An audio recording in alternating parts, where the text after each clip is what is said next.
Hi යාළුවනේ. මම තර්ෂ පෙරේරා. ඔබගේ ජීවිතයේ ඍණාත්මක පුද්ගලයන් සිටිනවද? එසේනම් මේ පුංචි කතාව ඔබටමයි. එක දවසක් ගෙම්බෝ කණ්ඩායමක් කැලේ ඇතුළට යනවා. ඒ අතරතුර ඒ කණ්ඩායමේ ගෙම්බෝ දෙන්නෙක් හදිසියෙම ගැඹුරු වලකට වැටෙනවා.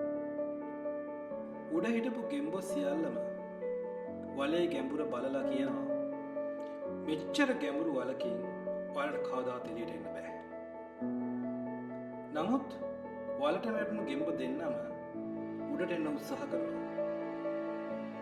ඒත් උඩ හිටපු ගෙම්බෝ නැවත නැවත කියනවා, ඔයාගේ ශක්තිය විනාශ කරගන්න එපා.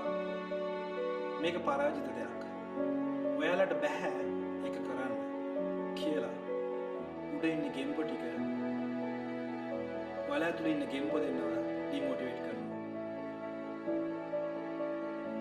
මේ වචන අහා ඉන්න අතරේ වලට වැටුණු ගෙම්බෝ දෙන්නගෙන් එක්කෙනෙක් හිතනවා, ඇත්තටම මට බැරි වෙයි කියලා.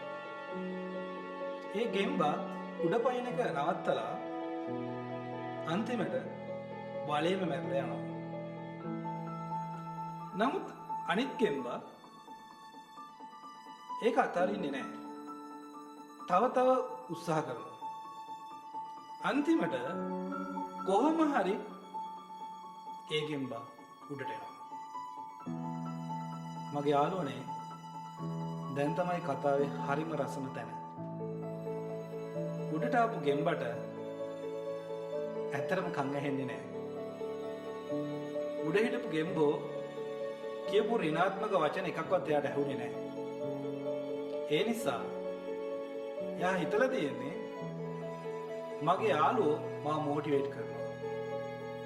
ඒ නිසා කොහොම හරි මම උඩට යන්න ඕන. ඒ විශ්වාසය, ඒ උද්‍යෝගය තමයි එයාව ජයග්‍රහණයට ගෙනාවේ. අපගේ ජීවිතයත් මේ වගේමයි. ඔයාට බෑ. ඔයා දක්ෂ නැහැ. ඔයා ඒකට සුදුසු නැහැ.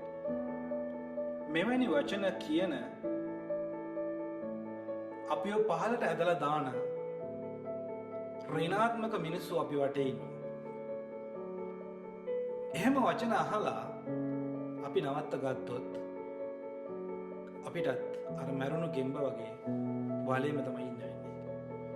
නමුත් ඒ කන් ඇහෙන්නේ නැති ගෙම්බ වගේ නරක හඬවලට ඇහුම්කන් නොදී ඔයාගේ ගමනට ඔයාම විශ්වාසයක් තියාගෙන ඉදිරියට යන්න පුළුවන් නම් ඔයාට අනිවාර්යයෙන්ම ජය ගන්න පුළුවන්.